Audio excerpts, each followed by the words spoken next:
Welcome back, one and all, to the Welsh Esports League. You join us for the second Welsh Esports League ahead of our Week 3 action. Us, again, being myself, Brett, and my dearest now friend, Minicon. Not so peanut brain this week, I don't think. Did you remember? I can't forget. I haven't got a peanut brain. I know what's up.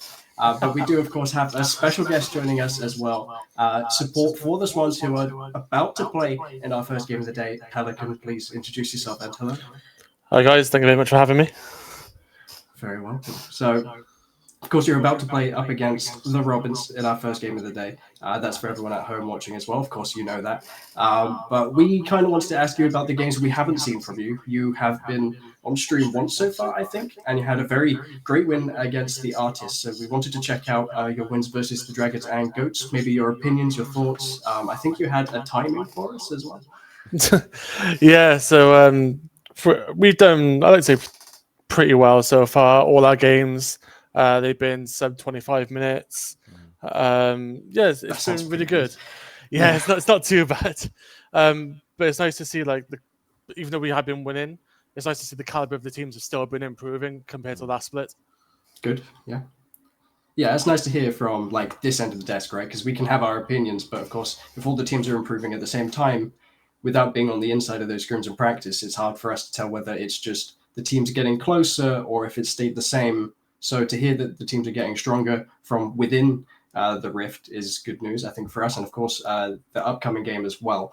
So presumably Dragons and Goats for you have been flying colors, 25 minutes, explains your 3-0. So your second game today, which won't be cast, sadly, is the Pirates game, right? They're tied with you, I think, at the standings 3-0. Is pretty much the tiebreak for first and is quite a big difference in the prize pool. So are you maybe nervous or have you got any thoughts about the upcoming Pirates?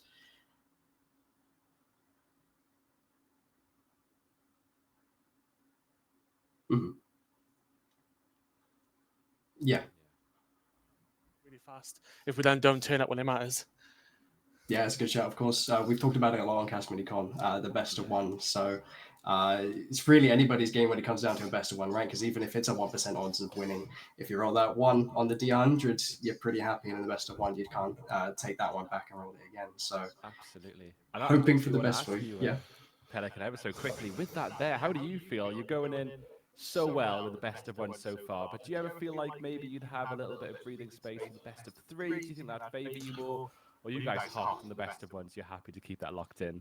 I think we'd be pretty fine either way. Like, some of our players don't just play in the esports, the Welsh Esports League, and they're used to other formats, whether it's best of three, best of five. Mm-hmm. But you see best of ones, like you said, you just need that 1% and it could go wrong. So having the best of three can be nice, just in case the worst does happen. For sure. Oh, good to keep absolutely well. Hopefully we haven't jinxed. I think the best is to come. Fingers crossed, but time will tell. Best of luck, Pelican. Thank you for your time. No worries. Thank you for having me. No worries, and we'll see how you do against the Robins in just a second. Cheers. Cool, yeah. So I think that's us resolved for our Pelican interview, which is nice. I think it's good to get it before game. After game, it always feels a bit like BM. So I think in this case, it's nice to get preemptive thoughts, and it's a good way for us to warm up at the start of the day. It's also really good just to get some interaction with the players, I think, on stream that isn't just in the chat. And I'm pleasantly impressed at how un-BM that was and fairly well-rounded. I think games under 25 minutes, oh no, yeah, we're doing pretty well, is quite measured. Absolutely. No, I was expecting a controlled chaos in a good way. Pelican, rightfully so, possibly has a lot of ways to brag and be able to put himself in a very favorable position. But as we say, they are hot. They're doing really well at the moment. And as we say, I think that game against the Pirates will be a proper test of mettle for them. Possibly this first game not as stressful, but by the sounds of it, no, they're not stressful for any of the games they've got ahead. They seem to have a real good chemistry and mentality coming into these games, which is really important. So I imagine they'll be calm and collected going into these games. Calm and collect, which is good to hear, right? Because I feel like in 25 minutes, when you do have those kind of wins, it is very easy to maybe give over some of those 1% back, right? It's probably happened to the best of us and the rest of us. You're playing a game of League of Legends, your bot lane's 5-0, you start to dial back on the pedal, or you go too hard on it, you start to crash, you don't hit the right timings, you start missing out, somebody's out of position, there's 300, maybe 600 gold, depending on the shutdown back. And it's those kind of clawing things that could make your 25-minute victory really a 30-minute victory, and that doesn't look so good on the stream.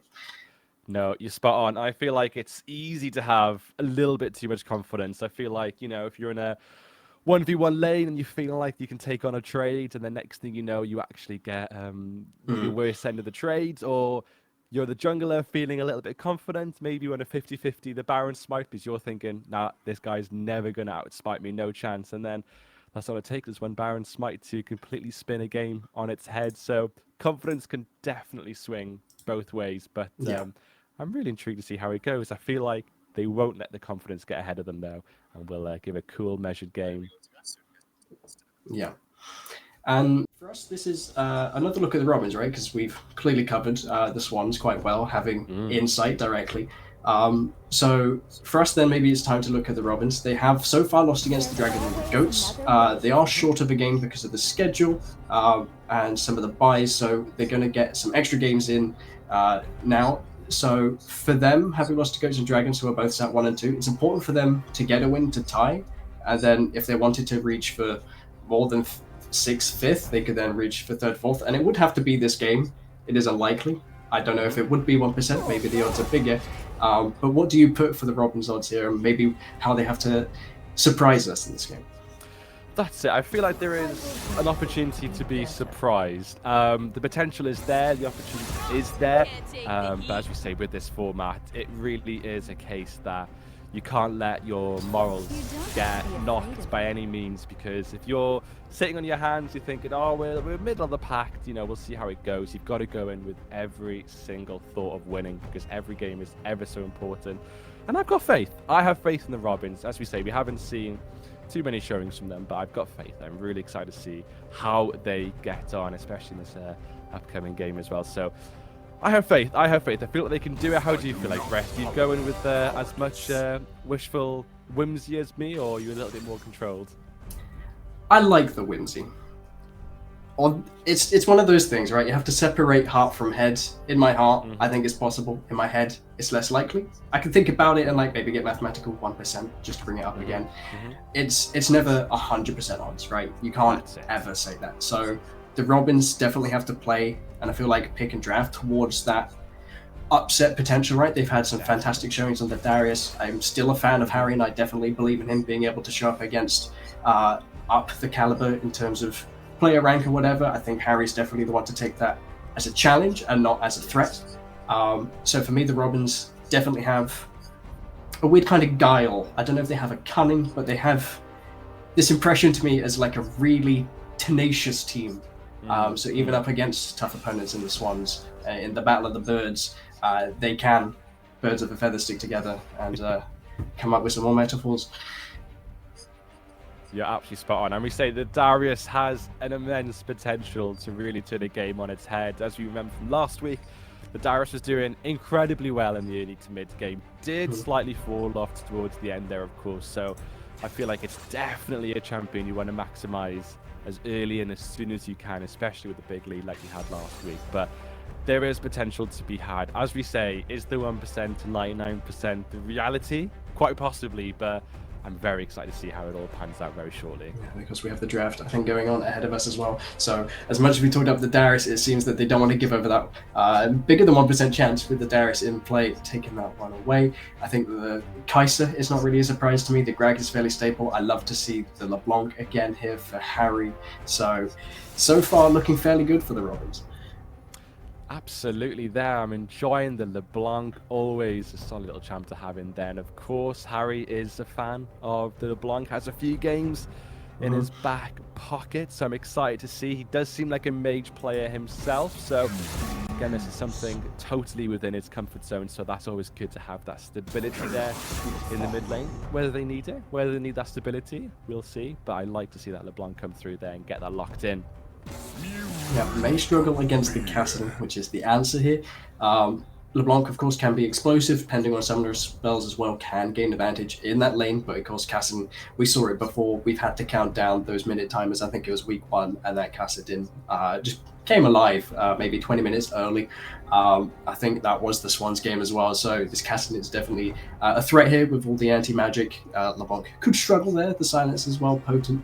We'll have to see how that one plays through, but we're really hyped up here, Harry, so the rest of the draft coming through seems to be all top lane bans. Cassante taken away, a big pick so far as well. Sion is very threatening, but it looks like Pelican here going to lock in that Thresh. I am excited to see what they do pick in the top lane. Some very, standard picks getting banned out here. The Malphite, the Sion, the Cassante, the Renekton as well. Very staple picks towards the higher ranks of the league. So we'll see how that all pans out there. But, it can very much go into an aggressive lane where we see some scraps happening. Maybe the Jax, I know Ted does like to lean into some of the Jax play. Maybe that could come out, have a little bit of fun in the top lane. Maybe Fiora could pop through as well. We'll have to see. And that's banned. It definitely can't come through. We'll have to see where these top bans come out. They're having to think about it. They're not locking in the molds just right. There it is. There's the Jax. They're thinking to lock in the Jax. Could be a bit of fun in the top lane on our hands. Could be indeed, of course. Counter pick saved here. Swans looking to see what they want to answer the Jax with, and I feel like the hover here says it all to me. It's a sparking, aggressive, fighting champion, and it's going to come down to that skill. We've seen many a Jax's bonk a Gwen. We've seen many a Gwen cut a Jax down in half, and we're going to get that matchup once again. Jax into Gwen. It's definitely an exciting one that you wanted. It's not one of these boring tank matchups that we're getting. I mean, the Cassandra goes both ways, but it is going to be an aggressive top lane. The Gwen, of course, has a little bit of stability with the Shroud there. And, of course, the Jax going with the Counter-Strike. It can go a bit pear-shaped with the immunity there on Gwen. We'll have to see how they play that. Whether it's an offensive use or a defensive use on the Gwen, it will depend there how the lane pans out. But very exciting. And, of course, as you mentioned earlier, they're going to be on a ticking time bomb with that Cassidy. Can they lock it down early? He's a bit possibly immobile. Not the best champ early in the game. So maybe that's an opportunity there for the Gragas to be looking towards the mid lane of the map. LeBlanc, of course, a great champion to gank into, I feel. Getting the chains lined up there, locking them down. And we'll see how that all pans out. So some exciting volatile lanes, I feel. But it has to be said, with that Cassidy, you have to consider that ticking time bomb that hopefully we'll get to see a chaotic Cassidy come out at level 16. Hopefully we get to that point, of course. Yeah. One thing I'm concerned for here, the Robins, panning down the Swans composition here, is that all of these champions bring a lot of teamfight mobility, right? The only one that isn't going to be dashing around is the Thresh, who's going to be dashing around for other people, right? I suppose if you're landing those hooks, you might as well just be the most mobile champion in the game. So the Swans here, even if they don't excel in the early game, as soon as they group, they have then a lot of potential with the resets. Cassidy comes very short to a stun, of course. Ultimate resets, Vi can get into the backlines, no problem. I think Vi as well is very great into LeBlanc because there's no way LeBlanc can escape the Vault Break. So for Harry, he's going to have to be careful about his timings for when he goes in. But that means that as well, Swans have to be careful playing around Harry. They kind of have to wait for him for those distortions to come down or for him to get caught out, because otherwise the Tristana, maybe the Kassadin could get blown up. And as you mentioned, right, Kassadin is the weak point looking at this composition here for the Swans in the early game. You're going to expect Gragas to maybe throw some attention there, maybe even the Nautilus coming out of this lane as well if the Kaiser's feeling particularly safe. So Swans definitely have options throughout the game, but it does feel like the pressure here is for the Robins to do something early so they don't just get leveled out. No, that's absolutely. And of course, that silence coming out for the LeBlanc. The Blanc is a very safe pick in the mid lane, but with that silence means she can't distort out or even in. So will that be a very important use? And I imagine a hold there of the silence there for the casting. So a lot of ways, as you say there, with the Vi tagging up as well, to tag down that LeBlanc and make sure that she isn't scurrying away from any ill positions that she might find herself maybe in the rivers towards any sort of objective. So very excited to see how this game pans out. It could, of course, be a very one-sided game, but my whimsy hope wishes for something quite close, but we'll have to wait and see, of course. Are you excited for this one, Brett? Of course I'm excited for this one. I like how you call it whimsy as well. We haven't really seen Lulu yet, but we might. We haven't. I don't know if it'll do well in this draft. I'm not even going to bring that one up. I feel like I've dug myself a hole with that whimsy. But that fantasy aside, right, we're soon going to be onto the Rift and see this one evolve and pan out. I think it's a great point really to begin talking about the jungle and the pathing in this case, because we've seen some fairly standard paths, but we've also seen some like late invades with the wards, at least in getting some of the information, bit of cross split mapping rather. So what are you anticipating here with the jungles? We've already highlighted perhaps some attention mid lane, but where else could you expect them? Starting top, starting bot, all of that kind of jazz. No, absolutely. I feel like if I'm looking on the side there with the Gragas starting off, we have such a great level 1, I feel, possibly with that Nautilus. Kai'Sa can be a bit weak, you know, the Kithian Rain, especially in invades with several people, it doesn't deal an awful lot of damage, especially when it's concentrated to almost no one. You're getting one bolt off, but the Nautilus is where I'm looking towards, regardless of what spell he starts, whether it be the amazing hook that he can start, whether it's even his W, whatever he starts, there's an amazing way to lock him down with that passive, any champ they desire. So I feel like there's a great opportunity to head in with a Nautilus there. But of course, the Thresh could even lead into a Lantern Star, get anyone out of a sticky situation. There are ways to get out of it, but I would like to see a bot lane concentration here on the side there of the Gragas, potentially. And I feel like if you're going in confident, you know, I feel like a level 1 lead is a fantastic way to start the game and get you feeling just that little bit good, you know, get that confidence flowing with a great and aggressive start. And I feel like even just going in, laying down some vision, getting an idea of where that jungle is going to path, I think is a huge success. But I'm expecting some excitement level 1. I feel like there will be something to keep an eye on. Do you feel like it'll be a calmer, more controlled approach to level 1 though, Brett? I feel like as the Robins right, you have the Nautilus. Does okay, I think, into Thresh. I think if you're able to find the angle, you should definitely take it, because it's the best way you're going to roll the 1% is to try and roll it as many times as possible. So it might just be a case that they don't want to throw the early game and they take their one chance to roll the die. It might be that they take every chance they get. I think it's really up to the Robins. I think we're better off seeing the mini dice. So I hope to see the Robins try to get some explosive early game. But to help that fact get their early game sorted, they did take accidentally Fleet on Nautilus, the Risa Rune. So they're going to quickly remake the same draft, which is why we have a bit of delay here getting onto the Rift. Is no problem. I think they're already putting the lobby back together. So it shouldn't be long. They're going to fly through those picks and bans, no problem. So for us, it's just more time to chat about Nautilus. I think that is something I'd actually it's kind of terrifying, right? Because Because he's then able to like get the movement speed off the one hit and then be able to chain the next stunning autos, right? So it's kind of like worrying. It's maybe worrying. phase rush. Does phase rush a lot better? That could. I don't know. That could you could work. trade a lot. I feel like you would 100% take Fleet on like Nautilus mid, right? Which I don't think's awful. It just might suffer into things like the Kaisers of the world and everything else that have been cropping up mid and Tristanas. Doesn't sound fantastic. However, Fleet sounds okay. I've taken Grasp on him before. I started playing Nautilus mid a year and a half ago, and I like stomped this Zed main. I just bought like cloth on an early back TP'd in. Nice. Yeah. It was weird. I don't know how I did it. And then it was like Proto Belt Zonyas. Gorgeous. Is there a better feeling than locking down, abusing a Zed one trick. I don't know if there's a better feeling. Maybe a Yasuo one trick. Maybe getting the better of a Yasuo one trick is slightly more rewarding. Done that a time or two. I do kind of hate that you can bully one and then he will get 2 items and it doesn't matter anymore. Regardless, yeah, absolutely. And then my Yasuo never achieves that, right? It's kind of a meme, but it's also kind of true. That's what makes it funny but painful. Yeah. So no, yeah, I now want to play Nautilus into a Yasuo. I feel like it's actually horrible, and I changed my mind, just stopping to think about it for more than 2 seconds. by the 3rd second, it sounded horrific. It's like, I'm going to hook you. I'm going to win more. And then he's going to slide and glide all over me, and then like I get to root him once. Great. That's all you need. That's all you need. I know, absolutely. But of course, a Nautilus and a Yasuo on the same team, very menacing combination there. But no, absolutely there. I think I'm just quite excited. So we've got some time here in our hands. Let's have a little chat. What are we thinking about the new champion? What are you thinking of the champion of Theory? How do you fare that dog, that hound? The dog and daggers. Sounds like a pub, doesn't it? Yeah. Oh yeah, I'm just gonna lock in the dog and daggers. Get a couple of beers in, pint, maybe some rum. No, yeah, it seems alright, doesn't it? It seems there's a lot of mobility. I think that's my concern. Cooldowns could be super low as it is with new champions. I can't remember if it has a mana bar. It probably doesn't. It's a new champion. Why would it?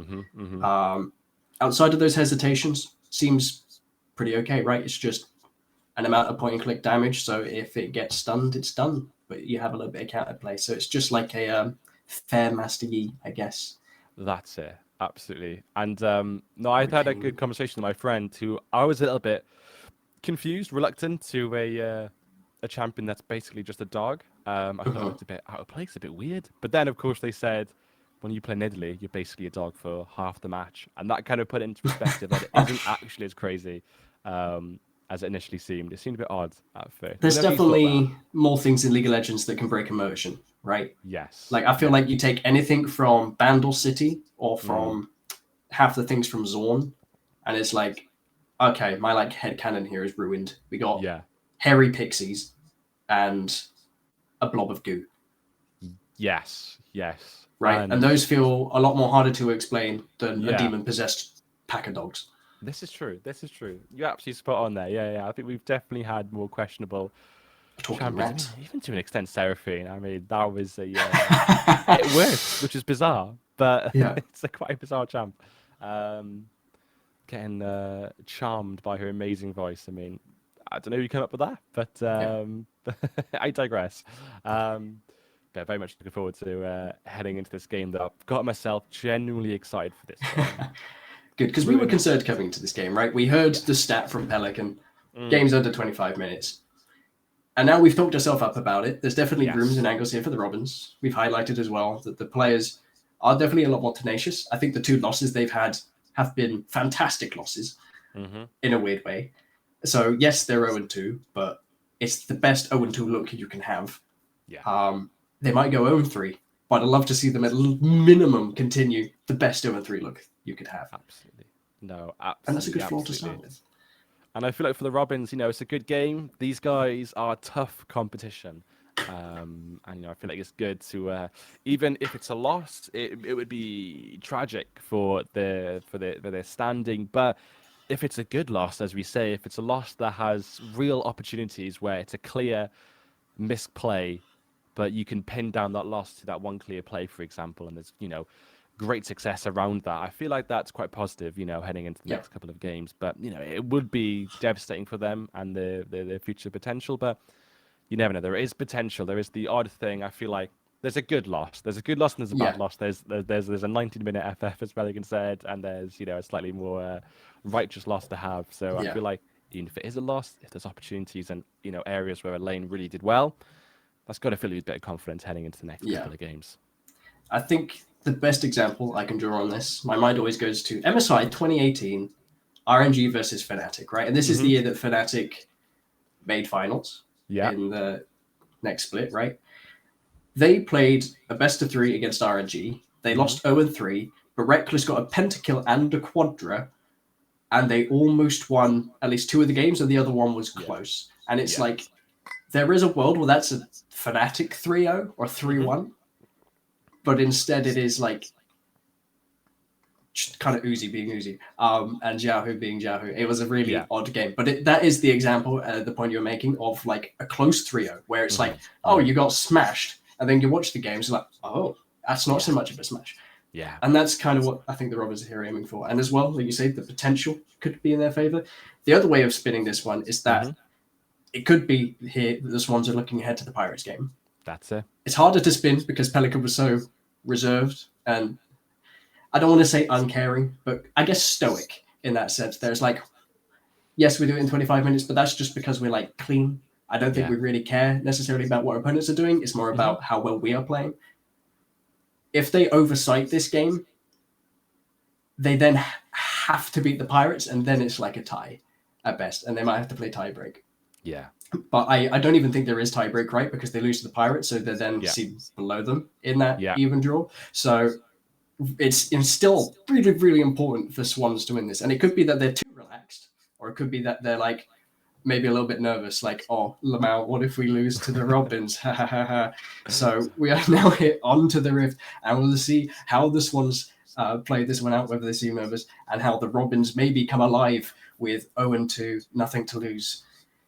Again, I'm getting myself hyped for it, maybe more than I should be, but I know, I that's feel not like a we bad definitely thing. have built up this amazing game. And of course, for those watching, I'm sure it will be an amazing game. But, you know, myself and Brett have definitely got ourselves built up for high hope. So, as we can see here, we're finally into the game here. Nothing too crazy happening. We talked a little bit about the jungle stats. There's a ward placed there on the top side for the Vige, just in case for any potential wizardry woo and an invade onto the red ward there. But it's looking like quite a calm and reserved approach to start off the game. Yeah. Perhaps both of the teams are nervous. Maybe the Swans not wanting to push their advantage. They're afraid of losing to the Robins. Maybe. But yeah, right. It makes sense to play this one through. You don't have to risk anything.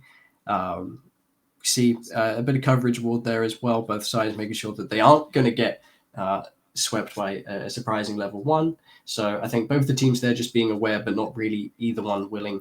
I guess it makes sense for the Swans, right? You're so self-assured. You don't have to play into a level 1. Robins, maybe we talked about it, not going to want to roll the dice. I do see 3 minion dematerializers, so they're happy to play the lading phase, it seems, and begin to scale and get those lades shoved. Checking this bush. Yeah, dash out here from the governor. Okay, and make sure not a problem at all.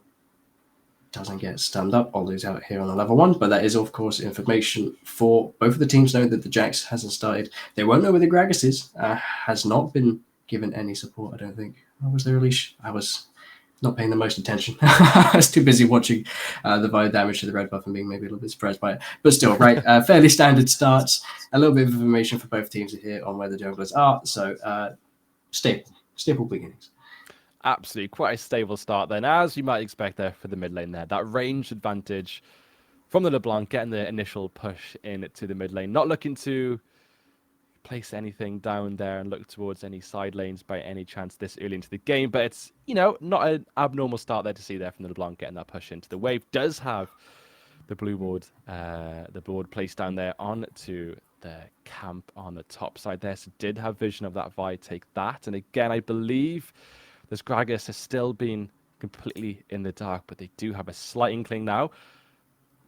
Just ever so close to the Nautilus, just getting out the skin of his teeth. The Ignite is dropped there from the Thresh. And a positive start there for trade for that Ignite. bot lane. Yeah, you're happy to see that one. Of course, we mentioned the amount of mobility in this lane. Trist Thresh can really just jump on top you. I assume they hit the level 2 or a spike there, caught a hook, maybe a flay, and that's it. The pounce begins. Flash, burn, Ignite thrown there as well, just to make sure that that one is taken away, plus maybe the chance of a chase.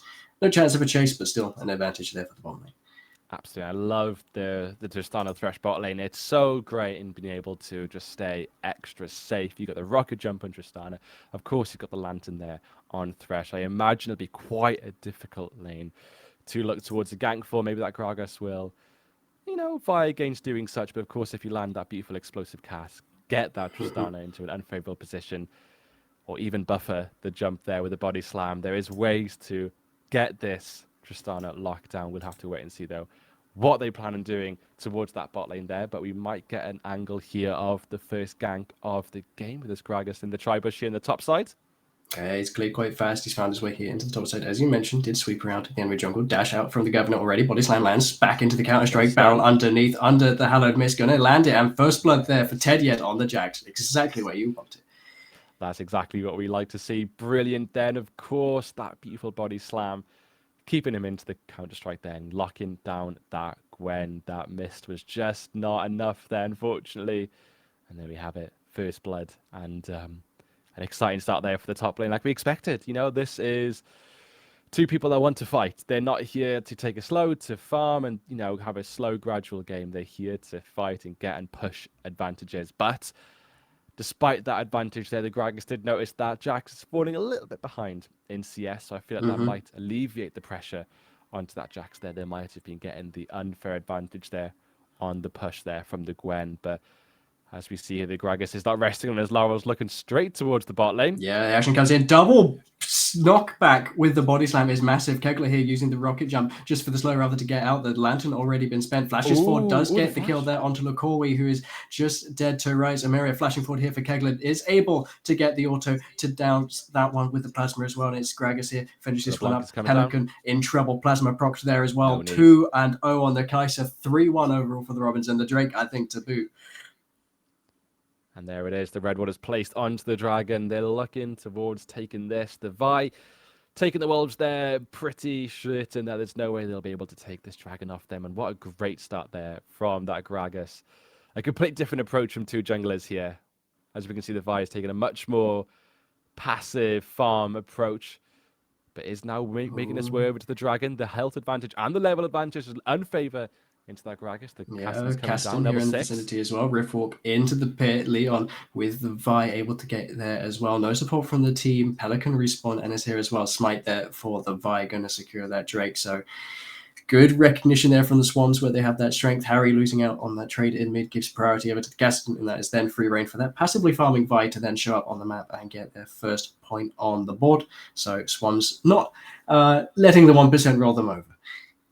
Absolutely no. Great little approach there from the Vi. They, of course, noticed that that was a perfect opportunity for them to take the dragon, and they made the team decision there to approach the dragon, and they did so in such a great way. That casting coming down there, getting level 6. Absolutely perfect there, as you say, to rift walk over the wall, get into the dragon pit, and cause real problems for that Gragas. So there it is. The first dragon has been claimed.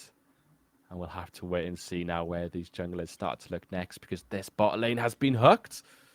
Yeah, at the moment it's just Lukowi and the lantern already there. It is just a fairly safe Tristana. Rocket jump there available to gold lead currently fairly even. Not really in favor as you'd maybe expect here for the Robins. I think as well you already mentioned that CS difference and Caston being able to bring that gap back. I will point out that LeBlanc here is going to towards that static shift first this time. Did not the last time we saw the Robins hit on. Or as we see for Fox here, going straight in, gets the Dark Sphere, but it's not enough with the electrocute, and it is Gragas. Harry here overstepping. Maybe there's room here for Caston to take that one back. Is able to get the... Oh, he's looking for it. He does find it. Harry overstepping the mark, but it is traded here to Gragas. Coming up big, and he is going to find a body slam over the wall here onto Leon, unsuspectingly. Getting the flash there out of the Vi as well. Lukowi here to catch some of the rest of the CXP. So, again, I think maybe a win in the end for Robins, but it is a kill on the Cassidon, which could be a threat. Absolutely there, and that was potentially a little bit too much of an aggression there from the LeBlanc, from Harry. He was on absolutely no health, but was feeling like he could have just got enough damage out there onto the casting to seal the deal, but the Vi was there, and as it seems, you know, despite the slower start from the Vi, is seeming to be in the right places at the right time and coordinating very well with the team there to come up with these great advantages where it's needed. And I'm really glad to see these junglers do a lot of work, honestly, in this early game. They're not letting their slow and steady approach to the game. They're doing it, you know, they're having a controlled approach, but very well approach indeed. Now Gragas looks towards the bottom. The rocket jump has been used by Tristana. Yeah, hook hits a minion, but the rocket blast kills the Nautilus. So an unfortunate exchange there in the bot lane. Gragas there in time to see him die. Tedyed here on the weak side of the map. The two ultimate cease, desist, and snip. It is Tedyed getting the stun in exchange, but it is not enough to take either one down. And there we are. 2 deaths for the Robins in quick succession. And there it is. This game is starting to become quite a bloodbath, and that is exactly what we like to see. And what's also great to see is that these CS differences are starting to come closer together. The bot lane, despite the 2-0 Kaiser, as we can see in the bot lane, there's quite a lot of CS difference, but also there's quite a lot of plates in the back pocket of that Tristana. Yeah. That bot lane tower has had quite a beating, unfortunately. So despite the nice and healthy kill on the Kaiser there, it's looking potentially like quite a problem there for the bot lane, because they have a lot of gold in their back pocket, and also potentially exciting there for the Gragas to look towards the bot lane of the map is that bounty on the Tristana. Only 150, but if you're looking where to make maneuvers, it might be that bot lane for that extra bit of cash to back in there. Yeah, it could be particularly tricky. This is my concern now for the Robins. I mentioned before, Lantern plus Rocket Jump for the Tristana has already got the Kraken Slayer as well, so she might not even want to escape if you don't land, or the CC you mean to. We saw it before, Nautilus unable to land that CC, just gets eviscerated. Starting to get some items here across the board. Kaiser with that 2-0, down the deficit is keeping parity. I don't know if we can get a toggle on the gold, would be a good time whilst we have some quiet, as this Herald also goes down here for Endeavor. Robin's able to pick that one up. Maybe can neutralize some of the deficits. You see the gold beginning to leak ahead in favor of the Swans, not as much as maybe you'd expect for the 25-minute win. So I think Robin's doing excellently so far and looking to get a little bit more, as the Herald is instantly dropped here on the top side. That is great to see. Of course, we had a few miss.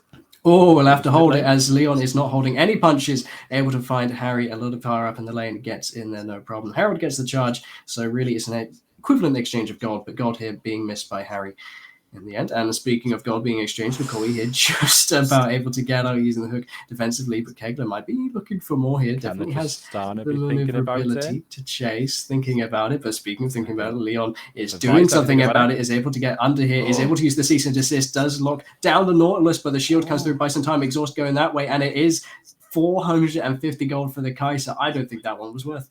I don't think it was worth it. Of course, I was surprised and managed to get into the Vault Breaker range, but with that managed to lock them down under the tower. That Vi was just a sitting duck there for that Kaiser, and I feel like that is brilliant to see on the side of the Kaiser, that gold will be very beneficial indeed.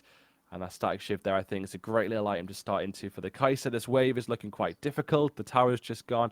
That static shift might just help in pushing that wave back into the sides there of the red side of the map. So great to see two static shifts out here. Going to be a lot of lightning happening, but we don't hate that.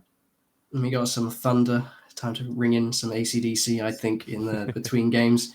Whoa. And it is really now in the Robins court, I feel like, to make sure they do something about these items coming through, right? Because at this point, you've lost first tower pre-14 minutes, which is a bit of a problem. I was expecting Harry to do...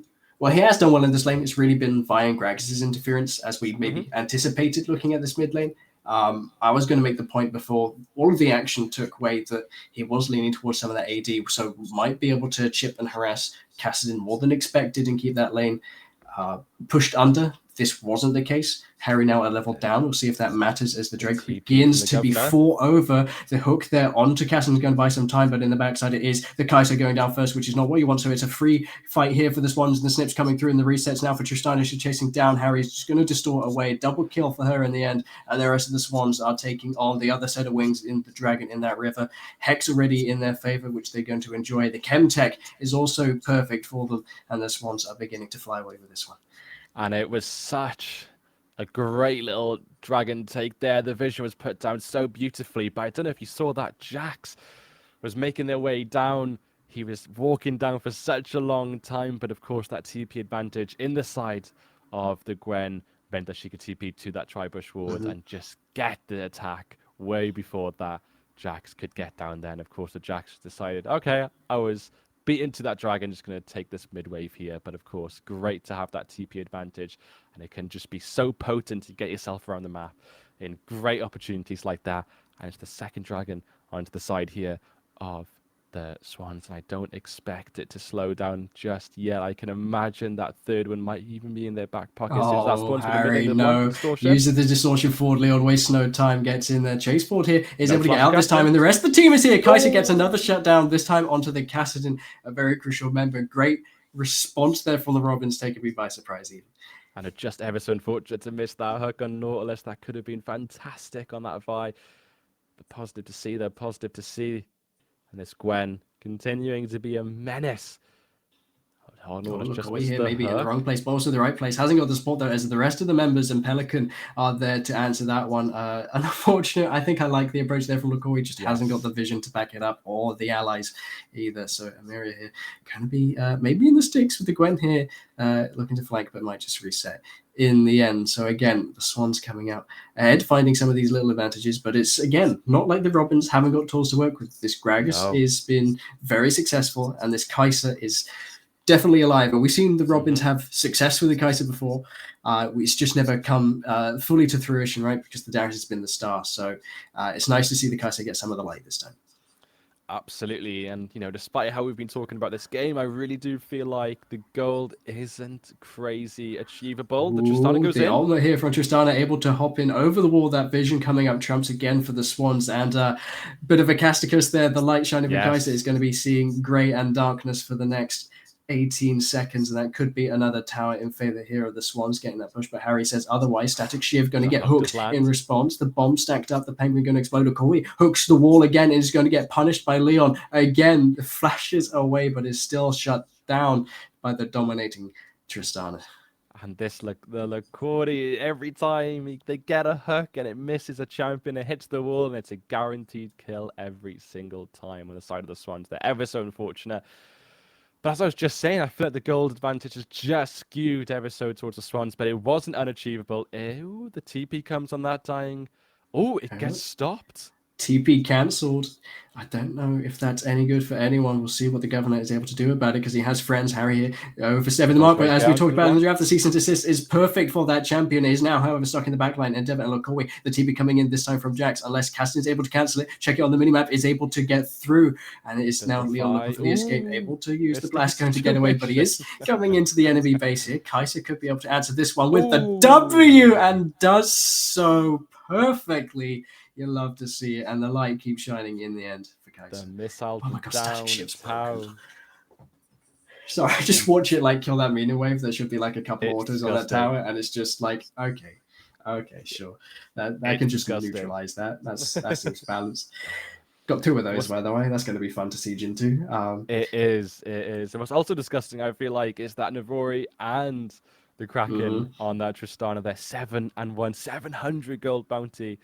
This Tristana is becoming a menace in the fact that I feel like they can take a fight with any champion on the enemy team, maybe except the Jax with the Counter-Strike, but come out on top. The LeBlanc, the Kaiser, the Gragas even potentially as well, might not stand from a couple of shots, and the bomb placed on their head from that Tristana. Yeah.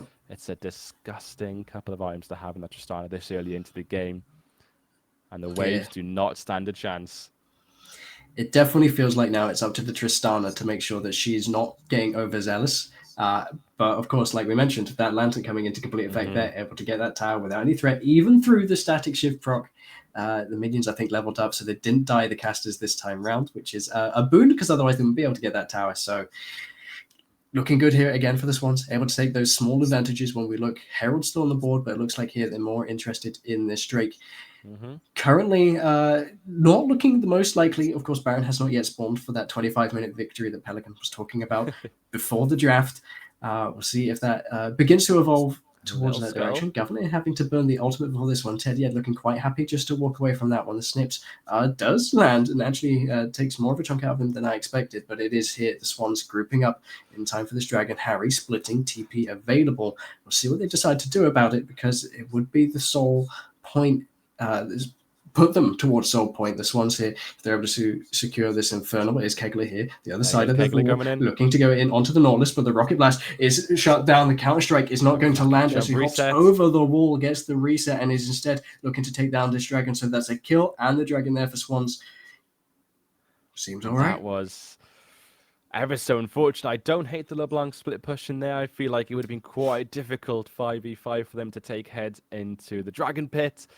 The LeBlanc does get the push in the top lane, but of course that Castlin notices a potential problem and does rotate toward the top lane of the map. They get nothing as a result, which is ever so unfortunate, and it means that, as you say, the Swans are now eyeing up that Soul Point, the Infernal Soul, And I feel like with that Tristana, it's going to be an unbelievable amount of damage that might be just unstoppable, potentially.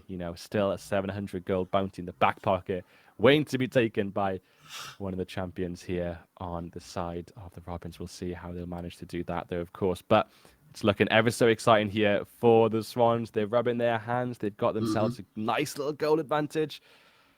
Do they look towards this Rift Herald? They are. They're taking all these objectives, and they're making sure that they have a huge goal lead coming in to the 20-minute mark.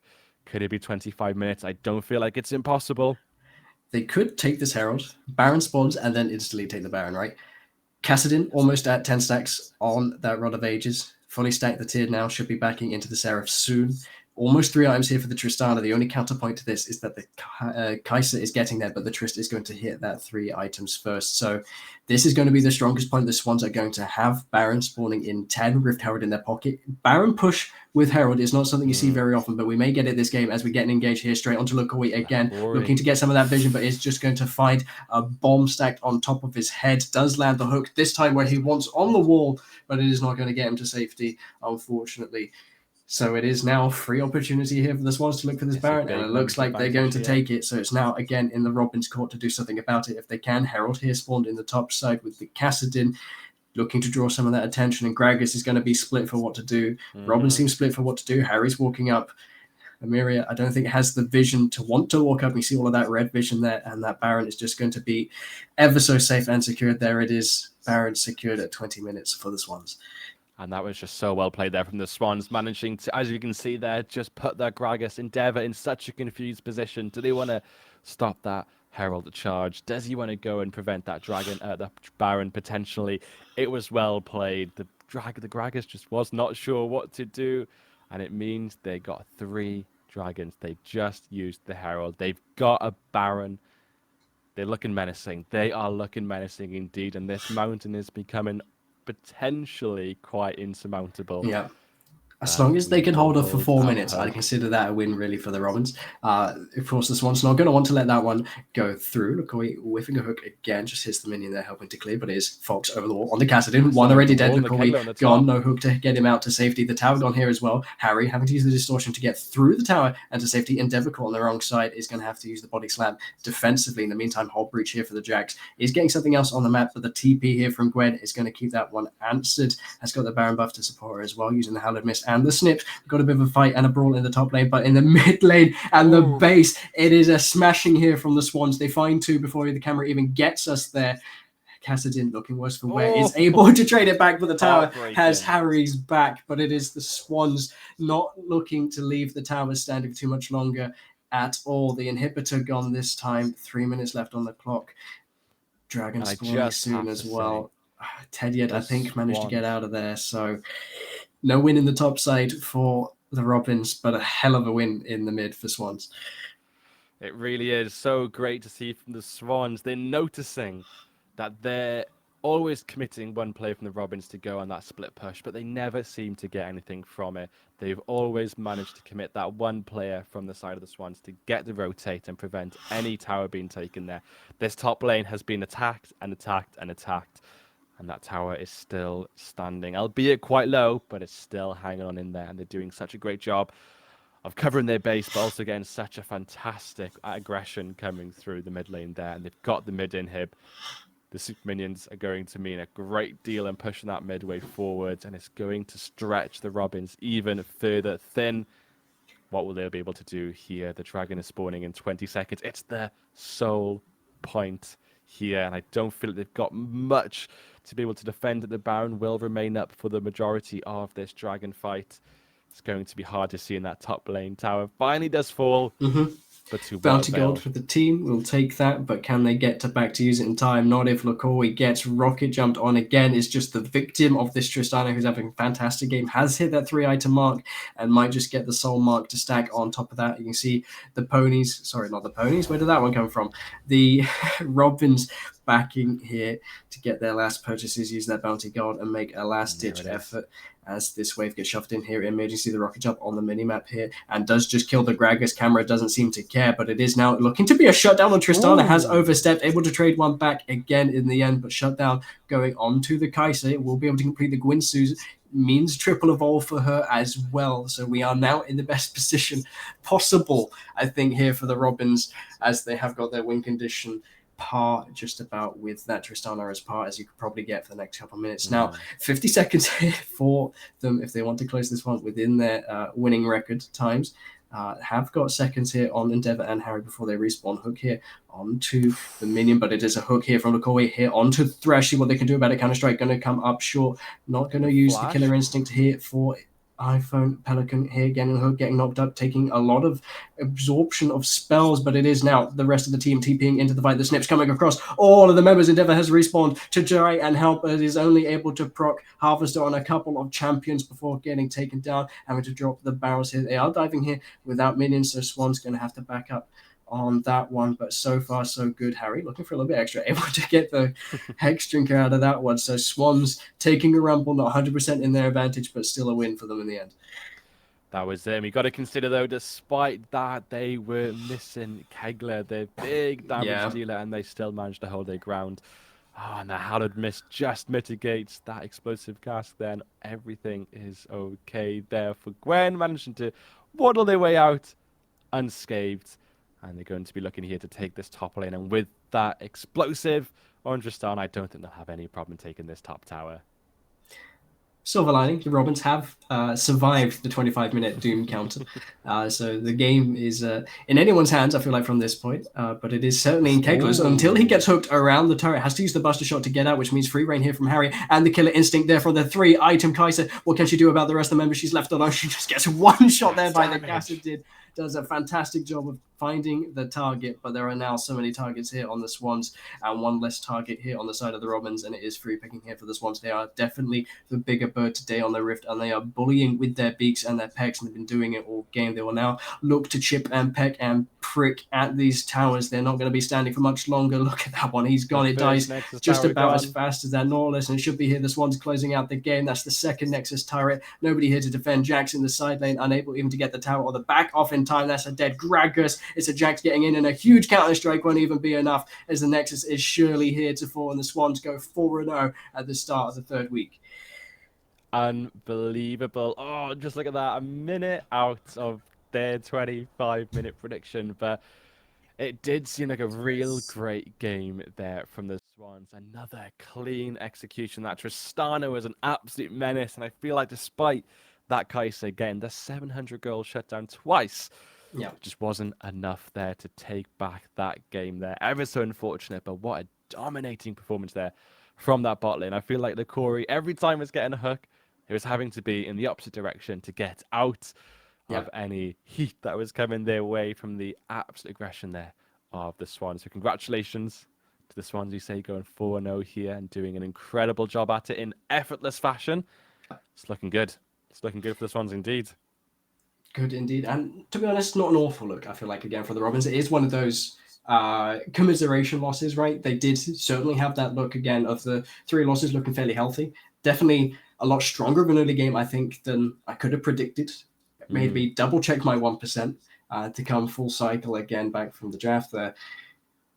And really did kind of show up. I felt like kill there for the Jacks despite the early lane deficit. I think really it was only the bot lane, but again, with the way that Pelican, Frio, Phone, and Kegler there was playing on those champions, it's hard to say that they didn't try their best. I know Look always had some fantastic looks. I think was in off-roll here with the sub there for the Kaiser as well. Both of them certainly had some great looks. So I think, again, commiserations there to Robins. But they're definitely, I don't think, a bad team. I've certainly had fun watching them. No, absolutely no. I think you're right. I think the 1%, I think they could definitely up the percentage win chance there in that game. They did have some real exciting moments of opportunity. I feel like that Jax definitely had some chances to do quite well. That Kaiser, despite the behind game, did finish 8-5 with quite a lot of items in their back pocket. There was definitely an angle to be taken from an exciting opportunity there from the Kaiser. But all in all, it was a great game from the Swans. And as we say, not a disaster of a game there from the Robins. So exciting to see how they fare up in their next match. But congratulations again to Pelican. Yep. And his prediction was, it wasn't too far off. So congratulations to them. And they are just seeming calm, controlled, and have. But there seemed this absolutely effortless team chemistry amongst themselves. They seemed well Yeah. coordinated with this. Vi moving into the Dragon at the beginning of the game. Teammates were coordinated. The Gwen TPs into the bushes. 4 more Dragons to be taken. It was all well oiled and well executed. And it really showed here with the absolute dominance that they had on the objectives this game. Yeah, and it's going to lead well, I think, into their game against the Pirates, also top of the table, which is a match to keep our eye on. I think maybe at the end of our next game, we can check the result of that one, maybe do some speculation on that. But really, for now, we're going to probably toss to a break and keep our speculating to our next game of the day being the Goats and the Dragons, which I think last week I called the Shrek fantasy kind of battle. They got a bit of a divorcee going on here with the whatever creatures they spawned. Might actually fit into League of Legends Goat Dragons. I can see that being plausible in League of Legends lore. But we'll have to see how that game goes as we toss to a break and catch us in just about 5 minutes. We'll see you the other side.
Welcome back once again, one and all, as you join us ahead of our second game of the day.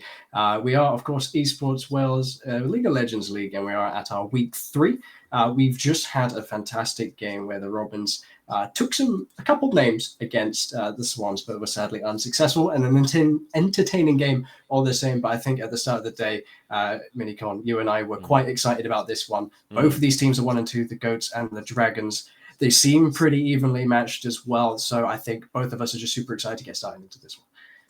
You're absolutely spot on. They are. I don't think there's a team that's more evenly matched. As we know, they've got equal wins and losses, both against the same teams as well. So they're really going in looking like they're almost identical in their on paper standings. Of course, we'll see the nuances come through in the game, but I feel like this is a close game, and I'm really, really excited to see how this one pans out. Yeah, and of course, we don't have to say it again, but I will anyway. Best of 1. You're going to give it your all. You're going to give your best shot for draft 1. This is one of the series I think I'd love to see go to 3. Maybe even if we could get a best of 5 off screen, that'd be fantastic. Because to me, both of these teams have players I think I enjoyed watching before, players I know. Mm-hmm. So really, it's quite the clash. And like you say, those nuances are going to be brought out in this best of 1. So hopefully we get to see the best of both of these teams coming into this one, because both 1 and 2, you mentioned it as well, against the same team. So for both of these teams' standings, their best shot of getting the better of each other is in exactly this best of 1. Absolutely. And I love what you said earlier. There are some players that we enjoy watching. I remember Year last week. I really enjoyed watching them. So I'm keen to see how they pan out looking towards this game. But yeah, it's going to be a close one regardless. I don't think it's going to be a 26-minute win or a 26-minute loss, depending on which side of the team you're on.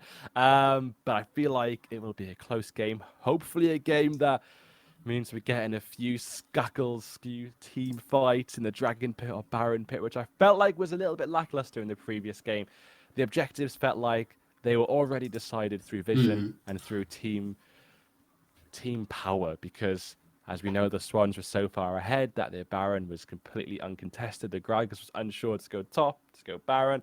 There was one team fight in the Dragon Pit earlier on in the game, but of course it ended very swiftly and in the favor there of the Swans. So we might see contention here for these objectives and get a real bang for our buck in this game coming up, the Goats versus the Dragons. I'm very excited. We were excited for the game before, weren't we, Brett? But I'm excited for this one as well.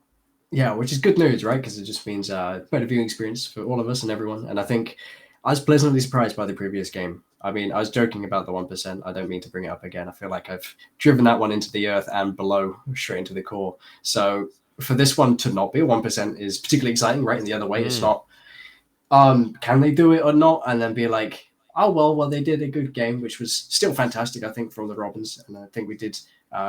the Robins did a good job of making that one as entertaining and as close as possible. So hopefully both of these teams are going to make it as close as entertaining as possible. But this time it is more set up to be that way. And I think looking at their previous drafts as well, they seem to be fairly similar in terms of style. Top lane especially leaning very much toward those tanks. You've got a couple of one-tricks across the board. They've been banned out majoritively through the tournament so far. So maybe we can then start to look at the draft and some expectations. There's a number of Gragas players. There's a couple of Yasuos. A lot of mastery on Ornn, a lot of mastery on Evelyn. What are you thinking? Well, I'd be surprised, looking at Clarky's match history. I'd be surprised if there's not an Ornn ban, or at least if the opposing member in that top lane, if Serotonin isn't also going to be going into something that he feels confident into going into, almost an inevitable Ornn if you leave it open. That I feel like will be quite exciting, whether they just go out and ban it, not risk it, or if Serotonin can go, actually I feel like I'm quite confident against a tank matchup, whether he leans into a tank as well, whether he goes into Cassante, we'll have to wait and see, but it's quite a varied champ pool for Serotonin going in towards that top lane. So we'll see a very open-ended buck on that side of the draft. But I feel like a tank matchup is almost guaranteed, or at least in favor of Clarky heading into this match. So the top side is almost rather set in stone, I feel. But when, of course, we look towards other sides of the map, we've yet to see too much play into the Evelyn. I do like seeing an Evelyn come out now and again. Always fun hiding in the shadows and coming out and dealing absurd amount of damage. We'll have to see if the last caresses can come out and deal obnoxious damage. Of course, if they're far behind, it can be a little bit of a pain to play Evelyn. But we'll have to wait and see, of course, how that all pans out. It's all very exciting. The champ pools are varied, and I feel like it's hard to really put a pin on exactly who they might play, which leaves this game very open-ended with not one linear or one simple approach for either of these teams. And that's one of the things I love about League of Legends, is that there's two games to it. There's playing it on the Rift, but there's also playing the draft, right? And both of these teams have drafted, I feel like, enough times together by this point, especially for the sake of best of ones, that you're not going to let through some of these specialized picks, as you say. It would be fun to see the Evelyn, but I think as we transition over to draft, that one has already been taken away. Some of the other picks you mentioned, I think the set was one of them also taken away. So already both these teams understand that they don't want some of this volatility, and it's going to be pushing these players down their champ pool and test their talent in general at League of Legends, and not just on a champ, and this draft is doing its best to bring that around.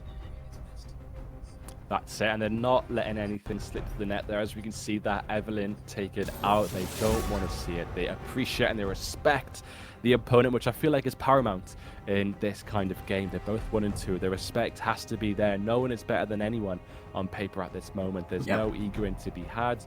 A clean, respectful game I feel like we're going to be having on our hands. So far we got Set and Ari banned out there on the Dragons, and for the GOATs, it's Wukong and Healthy starts. I don't think I can complain about any of those bans if I were either of those teams. I think they're reasonably expected. Of course, Set and Ari, maybe not like the strongest in the meta, excuse me, but certainly in these hands, and especially in this type of game, Set can turn things around. Ari can have fantastic sets of picks.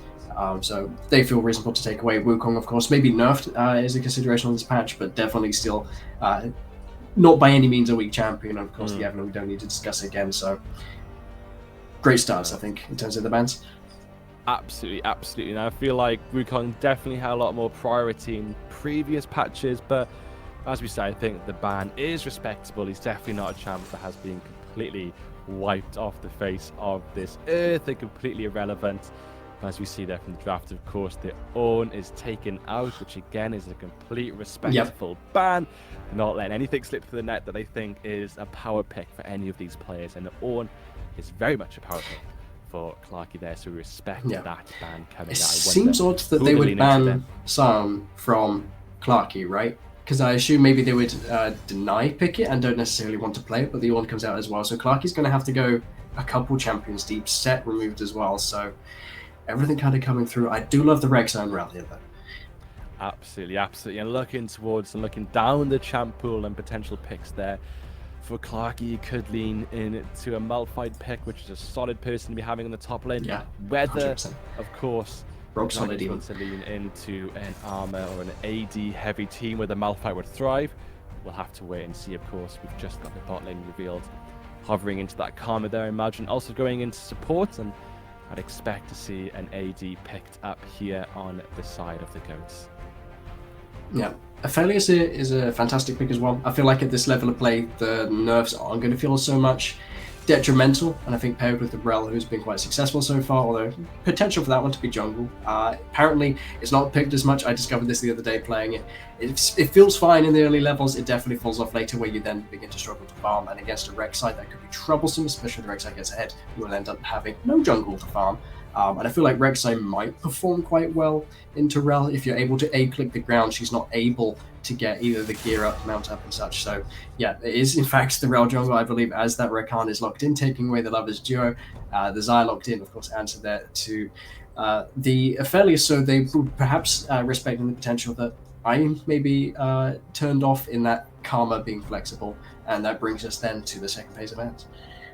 Absolutely, and we did see last week just those bans on Rel, how impactful they actually were. I mean, it's a lot more telegraphed now to see her abilities, and it can be a lot easier to counteract those Rel plays, but still an incredibly potent champ with incredible amounts of CC to be had, which is perfect to defend an Aphelios, possibly, of course, the Rakan there as well, doing great means of defending the AD carry, which I feel like is required for this incredibly immobile champ. In Aphelios, of course, we often see Aphelios paired with a Thresh with that Lantern, as we saw ever so impactful and important last game with Tristana, who really already has a lot of mobility, but even more mobility can never go amiss. I love how you put that as well. More mobility cannot go amiss. We saw it pull up trumps there for the Swans beforehand as well. Karma with that utility. It's really now looking at just these 3 picks here for me in my head. Desire having to react in time to the Rel and Rakan engages, assuming that they don't then have to peel for the Aphelios, right? There is that nuance that depending on who's engaging on who has to peel for who, right? And I feel like Desire here set up with the Karma is doing pretty okay. Definitely plenty of movement speed, has the feathers that can fly around to the Rakana run engages, so it's really then up to that interaction as it throws through. The bands are still being filled out here, so Yasuo taken away, maybe the Yone next. Zed being targeted there at Yunya mid for the Dragons, so makes sense to me. You don't want any of those explosive ones being taken away as well. They leave his pick to later. They are, of course, on red side, so they can give him the counter pick power if they want, or over to Clarky. So really, again, ball in the court here for the side of the Dragons team. What they want to do with these picks, and it might be them, again, leaning towards this Zac, which was successful the last time we saw. Absolutely, and unsurprising there to see the Yasuo and the Zed taken away from Yunya there, of course.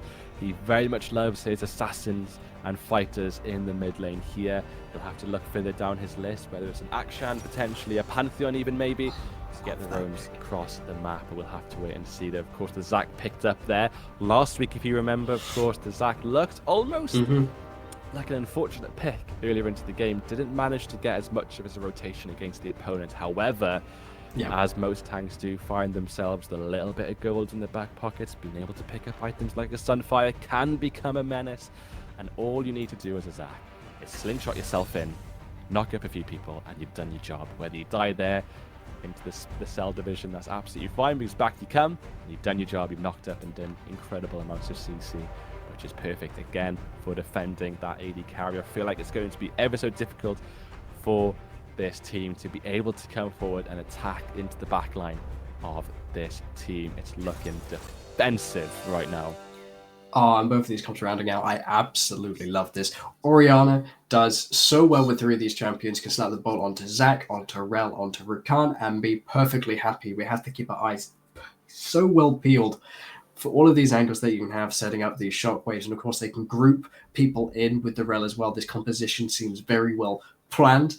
It's down now to the execution, and that execution is going to be harder when you see the Gragas, when you see the Poppy, and all of this disengage really an interruption. Rek'Sai can achieve the same results already mentioned. A-click the ground, knock up the Zac in travel, knock up the Rel in travel, knock up the Rakan in travel as well. So a lot of tools here on the side of the Goats to mitigate all of this engage. It's just a case of, can they execute on that reaction speed? Can they execute around this very clear engage and make sure that they aren't just drafting counters but no win conditions? Talk to me about how you feel about the Goats draft. Absolutely. No, I feel like it's an exciting game ahead, and I'm, surprised to see Yunya on the Gragas there. It's a good pick, as you say, for the disengage.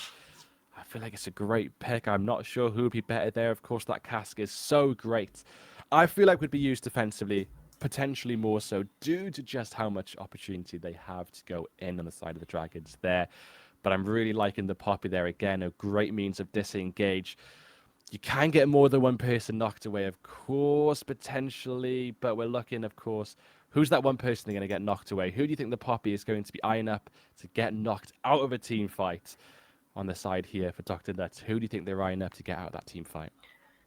I feel like Orianna is a fantastic choice, purely because she's the bowling ball if Zac, Rel, and Rakan are the people setting up the pins, right?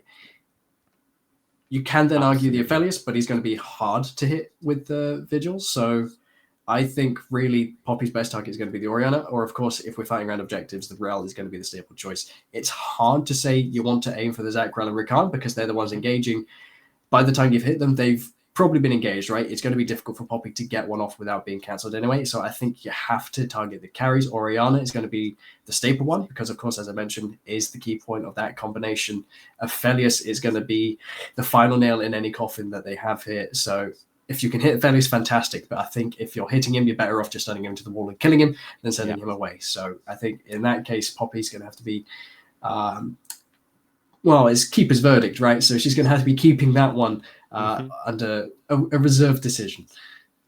Absolutely. And I really like what you say there, Poppy, looking potentially towards that Oriana, because what I feel like they've got here is a great way of engaging, but I feel like the Oriana levels up their engage, of course, being able to put command ball on any one of these players with great engage and then leveling up with the shockwave there. It's just this extra layer of cake, which if they didn't have enough CC already, well, guess what? They've got even more with the shockwave here.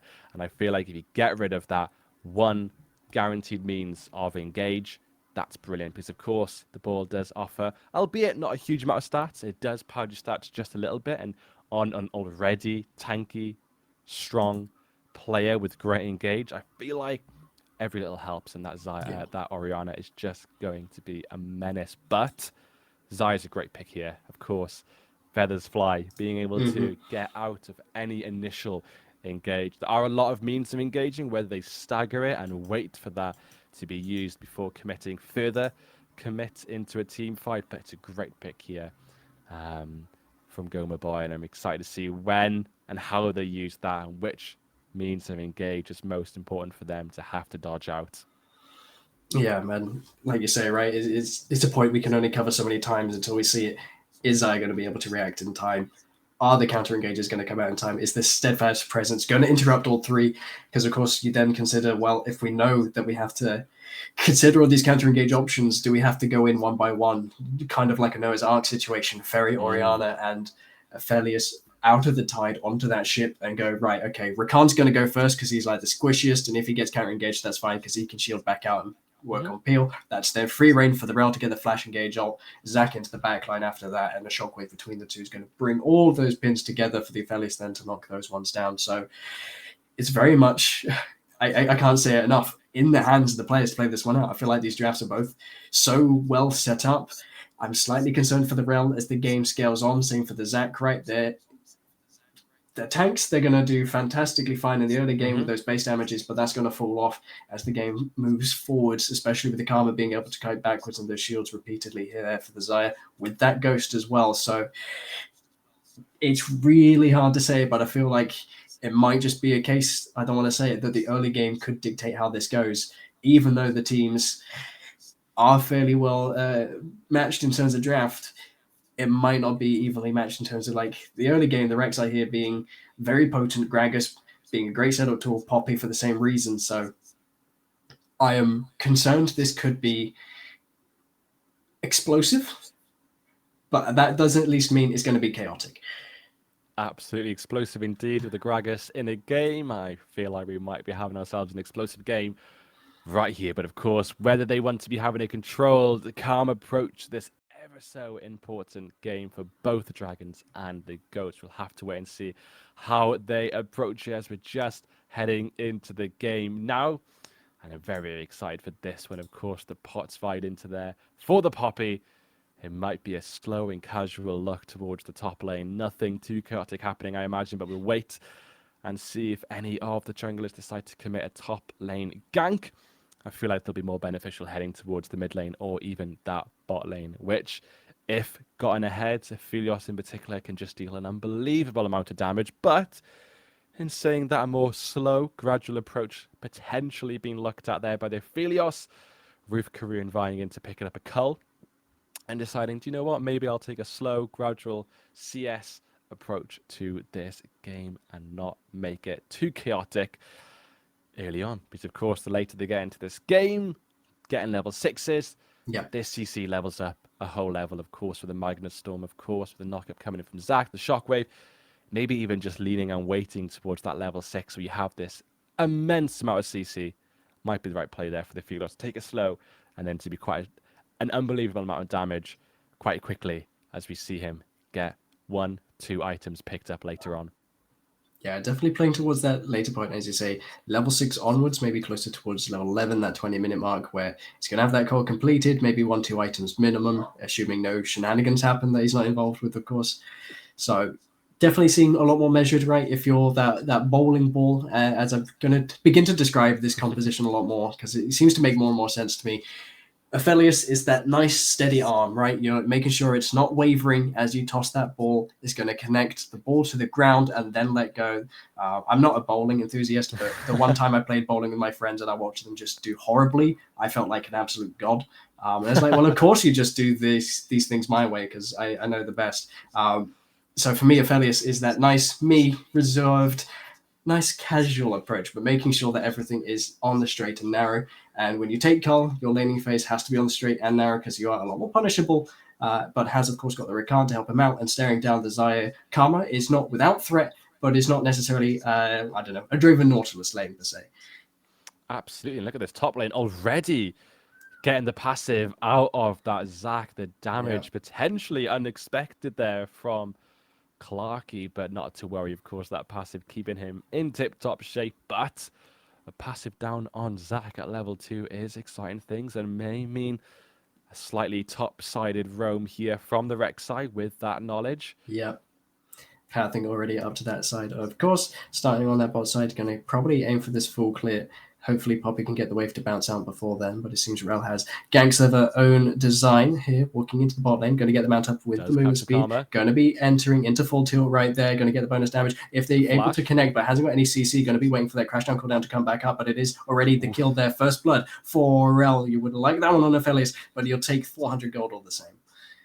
That is great to see straight away. The Rel noticing the push here from the lane of the Xayah and of course, that Karma, and the Karma just falling short, having to expose both her summoner spells there. It's ever so unfortunate. But as we say, there is a slight silver lining. The Aphelios wasn't the proprietor of that gold there, but it did go into Rel's back pocket, which is still not ideal nonetheless. But again, not resting on the laurels, hovering towards this mid lane of the map, maybe even getting... Yeah, seems to be in the right place at the right time. Engaging it from Gragas. Nice, the body slam. Not a lot of mana available for even mid laners, but the Hex Flash here from Baruka over the wall. Yin, going to be flashing the other side away from this Rex side, but there's another member in this party. It's Serotonin, only level 2, able to get the Soul Flare on to Yidnya, and that's 300 gold for Baron Mustard, who's happy to take that one back to the mid lane and hope to neutralize out some of that chip advantage or he's been having. Going to get some CS advantage here as well as the wave will be shoved. Absolutely perfect there. We love to see that from Serotonin, noticing the potential engage there in the mid lane and being there. Despite level 2, that extra mana have to hold it here. Is Clarky in trouble? Flashes away, gets the level up here as well. Dr. Nuts level down, has a lot of minions here to tango with. He's going to have to drop into the bush to drop some of that aggro and get some of that health back and clear some of these minions. The wave has bounced back in his favor, as we suggested. The Rex Simon wanted to have shown up there, but mid called for it instead. So Clarky able to win back in this lane that looked a little bit dire at level 2. I don't know if you remember the last time we saw Clarky play Zac. Was able to get the return kill onto the Darius at level 2, the other side of the respawn passive on Zac, and then proceeded to lose lane horribly all the same. So still an exciting time whenever we see Clarky on that Zac in the top lane in the end. I feel like Clarky losing his passive early is a facade, and I feel like he's doing it to give... Come kill me. I haven't got a passive. Fight me. Promise it's going to go well. But of course, there, that Poppy just falling short and taking that kill on the Zac due to the level up. But things start to just plateau just for a short moment with that little fun couple of minutes doing those early levels. And as we return now to this stagnant state of play, everyone's had a couple of recalls back in now, coming back into the lanes, a couple of extra items in their pocket, and as they start to look towards the next play on this map, this top lane is becoming quite chaotic, but Dr. Nuts getting the level up this time, getting to level 6, but the health advantage still on the side there of Clarky. He's going to have to be careful. Hasn't got a lot of vision. They don't know that Rel isn't on the top side, but if I'm Dr. Nuts, I am sweating with that health bar and being down a recall as well. Has got the TP, is going to hit, opt to use it, but there's now opportunity for Clarky to balance out this wave and recover some of what's been lost. You see some of that CS difference is consistent across the team. Rel behind 2 counts as well. And you can see that reflected there in the gold. It was... it suddenly caught back up to even. The last time I looked, it was 600, and I was impressed considering the first blood difference with the target hero vision. Build some suspense. We've got members on the blue side here lurking in the darkness. Yin discovers that there is nothing in there for him but damage and pain and a death and another kill for that Gragas, and that is a pretty fine place to have it. And Rek'Sai just about getting the assist right at the end there, which he won't be too sad about there, which is brilliant. Serotonin noticing, despite the push and despite the wave states here in the bot lane, he's making plays in the mid lane, but is caught out here in the tri-bush. Yeah, Serotonin here quite out again. Going to get the shield broken by Rel with the lance, but it is Ninja Yoshi here picking the target, engaging here onto Baruka. Is going to want to get burrowed and into the tunnel. Does so, begins to tackle the Crux instead of the team, but all of the members here on blue getting out, and it's Gragas here with a barrel on top of 3, the body slam on top of 2. Going to get counter engaged on Gravitum here for the Aphelios, but has he got enough peel to stay alive? No, Gragas slaps a barrel in his face and says, not 200 years, not today, but it is 2 kills for me again. The shockwave here is looking to be 3,000 dealers. There's a lot of numbers going on and a lot of deaths happening as well, but it's 4-1 currently for the side of the Goats, and they'll be happy with that exchange. And that's heartbreaking there for Ruth Korean, having to expend both summoners there. Did use the cleanse right at the end, but it didn't mean he was able to survive, unfortunately. So a flashless, cleanseless Aphelios is not something that I'd want to be playing in such a aggressive bot lane, with the junglers potentially looking to path down there, but the top lane looking weak. Yeah, Clarky says let's bounce, but Dr. Nuts says keeper's verdict, and that is going to neutralize that one. But Dr. Nuts definitely getting the worst of that trade. He's going to have to recall again. And ever so unfortunate there, but of course Dr. Nuts holding on to that gorgeous hammer to say no thank you right now. But of course, with the hammer being down, who knows? Clarky could be feeling himself. I feel like he's got a great opportunity to take a kill eventually, but despite all that, there's still killless in the top lane, and it's more chaotic than I was expecting from 2 tanks, but this is what we like to see. Chaos in its finest form. Pure chaos, gorgeous. We've got a bit of a ladder going on in this top lane, as Game of Thrones analogies would tell us. Is Rel here looking to get the better of this objective as well? Dragon not been sneezed at really so far this game. I think the amount of action around mid has kind of deterred it, and all of those good timings have gone, but Rel here finding a good timing, able to snatch that Herald without really taking too many a loss, and Clarky getting some vision in that top side as well. Could yield a good opportunity here for Dragons to find a way to use this Herald, claw an advantage bigger than the 1k they have accrued, despite the gold kill deficit, which is remarkable, I feel like, at this point in the game. So doing well. Absolutely. I mean, Gragas having 4 kills there is fantastic. 0 kills and 2 deaths on the Orianna. The Gragas has got to be feeling good. But of course, later into the game, that Gragas just becomes a means of that getting your casts lined up perfectly, but not to be sniffed out with that mid-game damage that can be had. Of course, a total. Baron Mustard here getting the flash there out of Clarky in exchange for the cask. Did waddle up into the lane, but of course was spoiled by that control ward. 2 controls still in the inventory of Poppy. I feel like that's 150 gold, not well spent at the moment. Hopefully we'll see some good use in the end, but at the moment bot side you're going to have to play weak side. Feathers available here for Xayah, stepping forward and being cheeky. Resolve here, landing onto Rel, going to force the engage with the crash down, walks back into the knock up there of Rakan. Quickness not available, unable to extend this change. That's all of the CC down. It's now up to Aphelios to bring this one down. A good shout. Yinya there in the tri-bush is spotted, and they know about that one, so they're just going to peel away from the action and get some ults for it. And nothing came from that, fortunately. That ward picking up Yinya there might be a very fortunate thing, but you can get the burrow here on the Rek'Sai. Doesn't decide to do so. The Rift Herald is dropped here into the bot lane tower, and of course I feel like a charge there for a plate and a little bit more, so not the best use, but a fine use. It's gold at the end of the day, and better now than never. Gonna secure a plate. Didn't get too much else, but yeah, it's all right. It's okay. It's more than the camp worth the time that you'd have taken for it, so it's still positive. Quite right. Gragas looking at that blue buff does just miss out there, unfortunately. But as we say, that top lane, Clarky does get that kill. I feel like it was happening sooner and sooner every time they got Dr. Nuts ever so low, but it finally came together, and Clarky's got a lovely push here in the top lane, potentially taking a plate or 2. But here, they're taking the dragon, the first dragon of the game, 11 minutes in, and it seems to be taken here with very little retaliation and attack. Yeah, there it is. Good news there for the Goats, taking away a dragon from the Dragons, and a good one to be stealing there as well. Rek'Sai and Xayah very happy about that choice. Greg is going to be doing super well with the cooldown reduction. Also, Karma doesn't really hate that news either, so all of the team really quite happy with the Drake secured, and going to be doing well to scale forward going with that one. It has still managed to keep their lead a little bit afloat. Of course, Clarkey doing well to recover some of that in that top lane in the end. Like how you say, it's kind of that inevitability there. Poppy just kind of losing out with that max health damage that Zach's able to bring. And Clarkey very proficient on that champion in the end. So hopefully Poppy can still be worth her value in the end with Stefan's presence and Keeper's Verdict as the game goes forth. Definitely not a redundant champion no matter how much gold she has.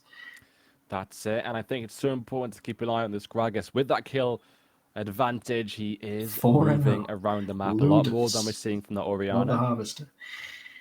For Dr. Nuts here, going back to the top lane, seeing if he can level out this wave. But of course, this Gragas, you can't forget, is edged in here to the Dark Seal, got himself a Luden's Echo. That's a lot of damage to be had, which might catch one of the members of the Dragons off guard. We'll have to wait and see.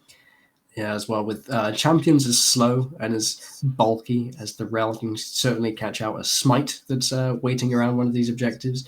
Of course, it's a little while to the next objective, so it's not going to be a problem yet. But here is able to zone Yinya away from the tower, able to get the cactus behind it. Ignite drop there as well, looking to get a stack for his Dark Seal. Gets the Shockwave in exchange, but it's only a matter of time. Yinya hasn't really got anywhere to run. Flashes all the same. Yoshi looking to get some participant in this one. Quickness being burnt here. Ramstein, Enjoy, going to try and get onto the Rek'Sai, but the ultimate is just going to secure that one. Serotonin walks up for it as well. Now there's two Dragon members getting stuck in and around the team, and there is a barrel, there's a knock up, and there's a Zach who's looking to get in and stretching strike and get the kiss, but is unstoppable as the ult reset there from Rek'Sai on that kill. And the Void Seeker not really going to find anyone, so an exchange, but in favor this time of Dragons, considering that's a 4-kill shutdown from that Gragas, but they're looking for more here. 2 versus 3. The re-engage here from Khan is fantastic as the Grand Entrance lands onto 2, but there is more as Gomer Boy has come from the base. He's looking to get the feathers back through that Rel and is able to get that kill as well. TP now from the side of Dragons. Yinya respawn revisits the fight. Efeli's looked up as well. We're having a bit of a slam. The only person not yet seen really is that Poppy, but did move down,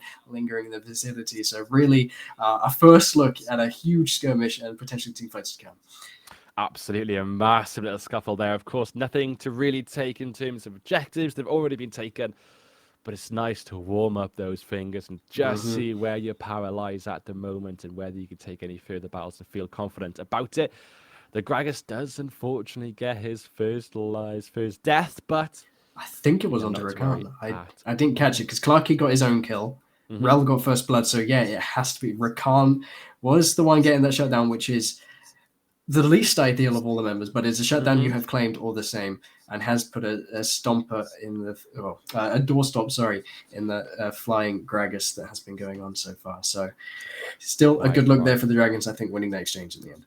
Absolutely, absolutely. And what has to be said here, it's more exciting to say, but on the side here of the Rek'Sai having 6 assists, meaning 100% kill participation, but the same, of course, there for the Rel, but it looks more exciting here on the Rek'Sai. But both junglers happen to be always at where these fights are happening and where these kills come from. And speaking of that, this jungler from the Rel might be where this kill is about to happen, but the Poppy realizes that potential and backs off.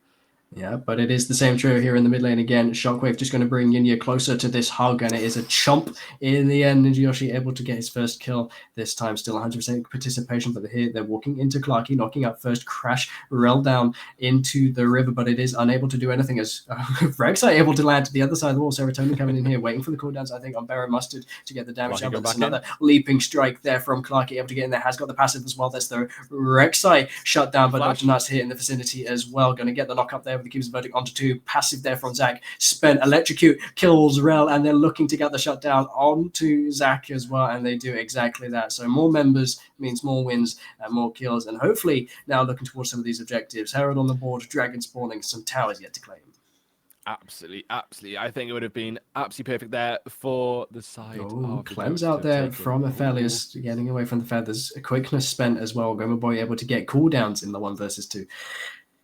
And it's quite a level advantage here. Of course, Serotonin being a lot of movement coming out of them, and meaning this solo EXP being had from the Xayah means they're level 10 against a level 8 and a level 7 Rakan on the enemy's side. And of course, taking this tower is great gold to be had. 40 CS up, a tower, and 15 more minions to be had on that cull. There is a lot of gold to be had on this next back, I imagine, from this Xayah. And they're looking to take the second dragon of the game. But without the Featherstorm, is able to steal away the objective bounty on that Ocean Drake. Gummer Boy having to use the flash, but that means he can't get away from her partner, who's going to kiss him and knock him up with the grand entrance. Keeper's Verdict going to prevent some of the members from getting in, but they've already walked in with this Aphelios red and white. And he's now looking at purple and white, has got some stuns, might be able to lock at Serotonin, but he's going to have to be peeling back from the rest of the members of the Goats as they fly into the pit and get the double kill already instantly for the Gragas. The rest of the members here cutting around, looking. They know they have the numbers advantage. Berry Mustard, not the most healthy.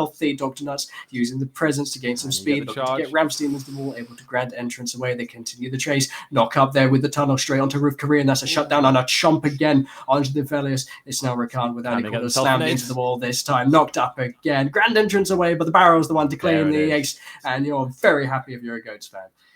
And look at that, 8 kills here to the Gragas. They have got 10 stacks on the Dark Seal, and they're rubbing their hands. And there it is, the Medjay Soul Stealer. You would do it, of course you would. So a lot of AP to be had on that Gragas. And of course, again, ace. It's a great position to be in right now. The gold bounties are up and active here for the Dragons. There is some standing gold to be taken. Do they have the opportunity to claim any of that? Of course, here the Rek'Sai hovering towards the mid lane. Also, the Karma, who seems to be everywhere but the bot lane.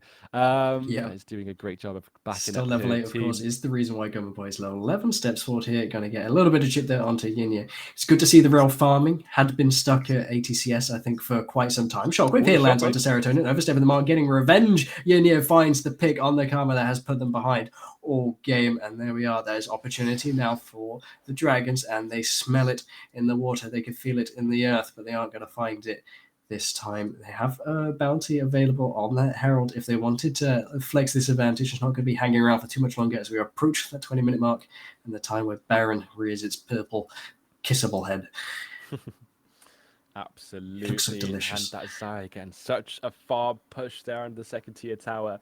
In the top lane, but of course, the Aphelios Roof Korean there to make sure that that tower still stands, but it can't be missed at this site. I feel like it's warming up to quite a lot of damage when we get to see her in a team fight. Baruka here in trouble and able to get the crash down over the wall. I think interrupting Nijiyoshi and Berry Mustard, the duo of the game, has been getting in here. The metal work coming in for Baruka, able to buy some space, but it is the team understanding they got that objective advantage. Flash spent for it, however. Herald could be on the cards afterwards. Recall's coming in for the side of the Dragons. Shockwave not yet available. Remember, the crash down and the metal storm has been spent, so it's really up to the bot lane here if they want to make something happen. Clarky could find an angle as well, but you've got to get around. The steadfast presence has been spent here, but it is the Rakan grounded into the wall, grand entrance away, but on the backside of that, Gragas finds the Shockwave and shuts it down before it even gets a chance. Able to use the blast cone to get away is Baruka, but it is a body slam onto 2 and a cask onto 2 as well. Goma Boy, the one able to yield that reward, and it is the rest of the team barreling in. The pins want back at the ball, but the Moonlight Vigil is doing a lot of work, but it's not enough work to chew through all of the members. Triple kill, perhaps for the Zaya, double kill in the end, double kill for the Gragas, and a second ace in this one. It's clean.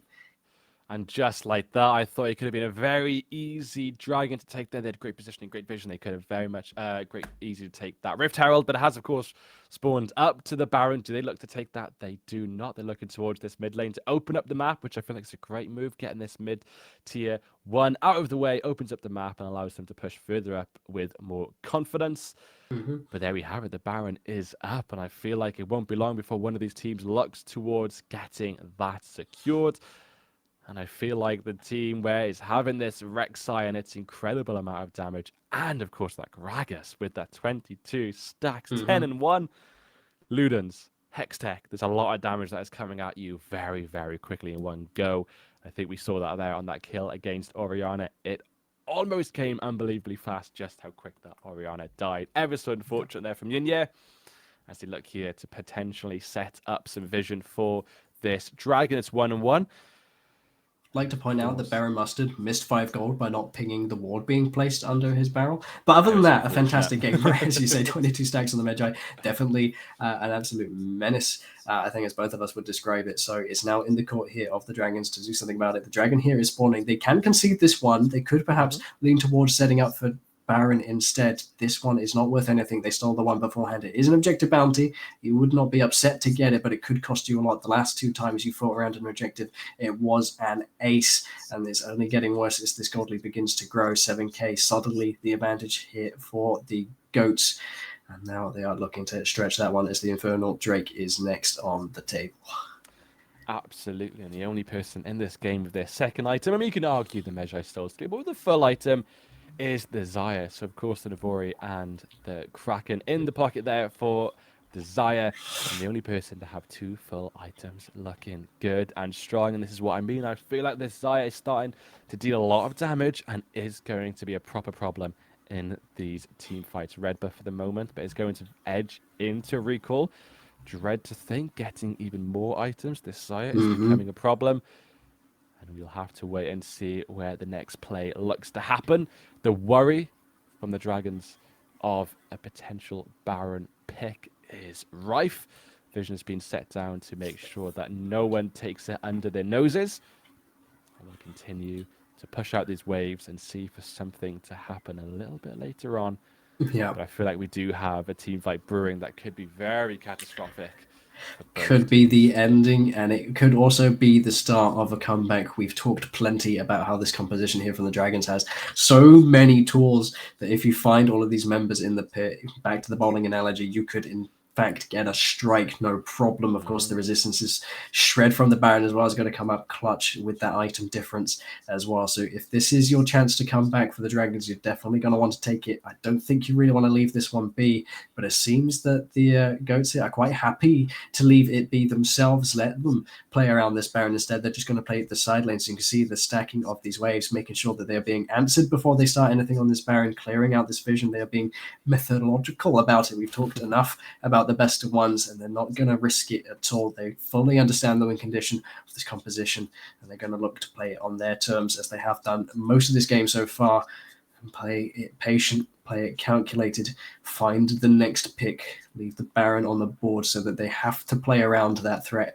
constantly because they can't let the goats have it. So the goats are going to use it as a coveted jewel and play around it instead. Absolutely, and the Dragons are just missing out on so much vision. As you can see, the map is lit up in blue boards. They've got great coverage on the top side of the map, but here Dr. Nuts may be caught out. Clock, he is low.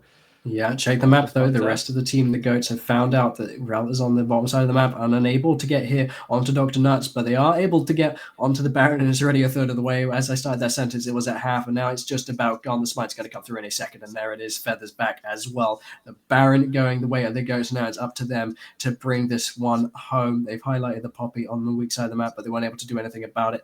I think they've got to be grouped to have a chance, and it's going to have to be them picking out something. Steadfast Presence again, going to disengage Clarky here. Dr. Nuts, a level up. Keepers Verdict going to send one away, put it back into 1v1. Berry Mustard again, 1v1 flashes away from the shockwave. Barrel sent the wrong way, but it is one on top of Yinya's head that's going to send him back to dead.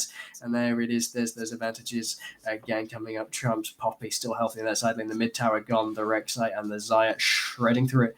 Baruka here looking for something, but is going to find a crash on the other side of the wall. And so the siege begins.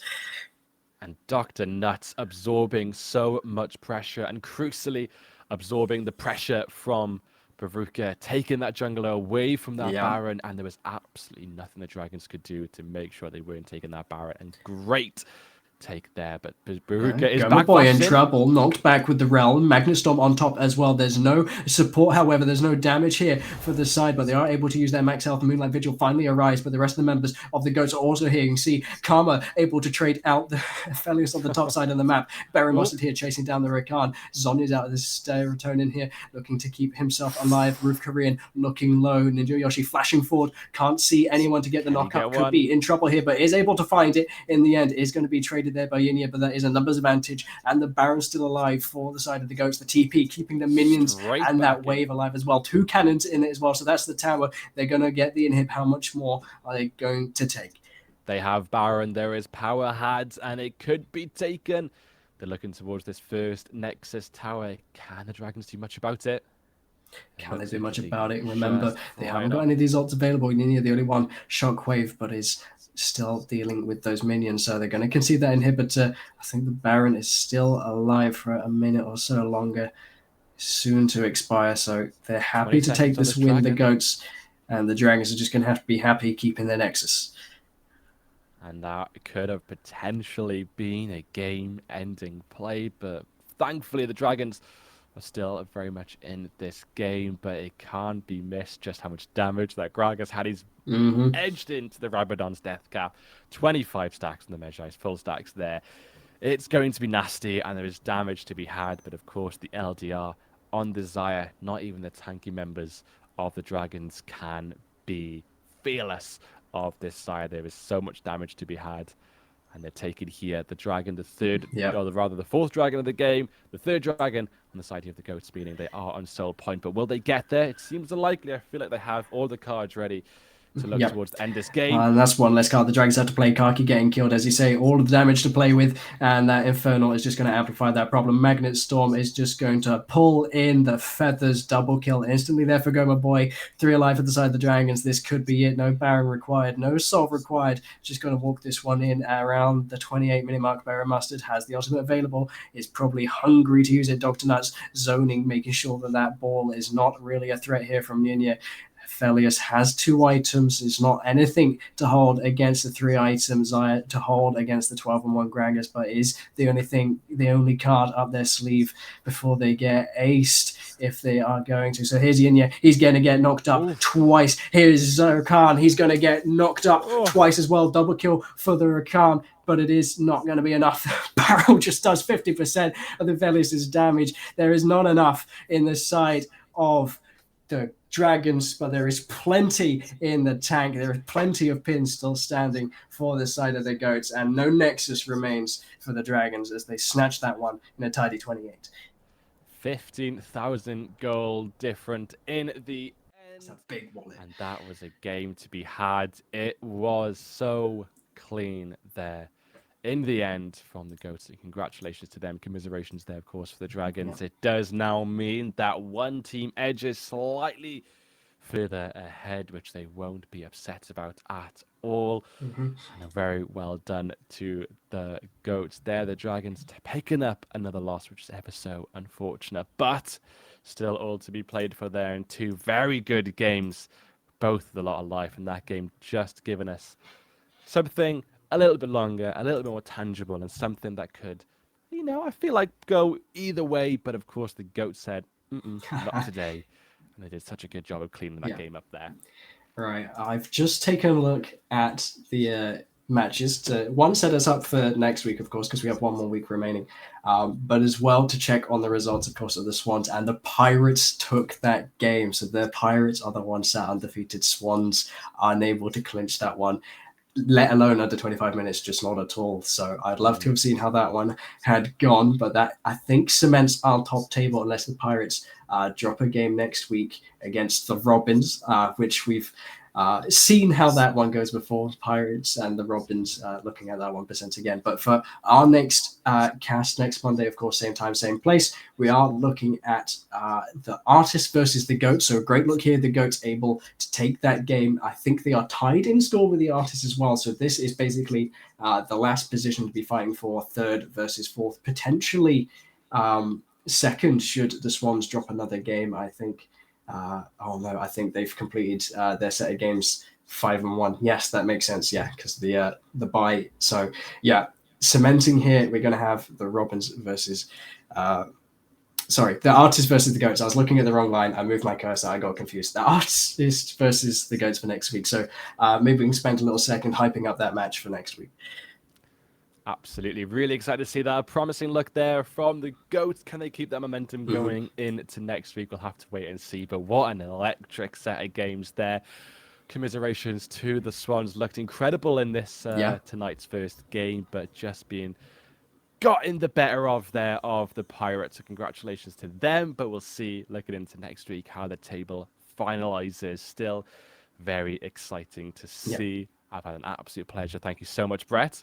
Yeah, thank you very much as well. And of course, thank you to production and EsportsWales for hosting the league and hosting us so that we can have you, and we can all be entertained. So if you want to continue to be entertained, of course, we can see the artists maybe win their first game on stream. They haven't yet, but they've won, I think, every other game since. And the GOATs looking strong. We'll see if that continues, as you highlighted very well, into that next week. So you can find us next Monday, 24th, at the same time at 7 p.m., where we will be the same consistent old people and having some same consistent chaos amongst our Welsh Esports League. So thank you very much for watching. It's a goodbye from me.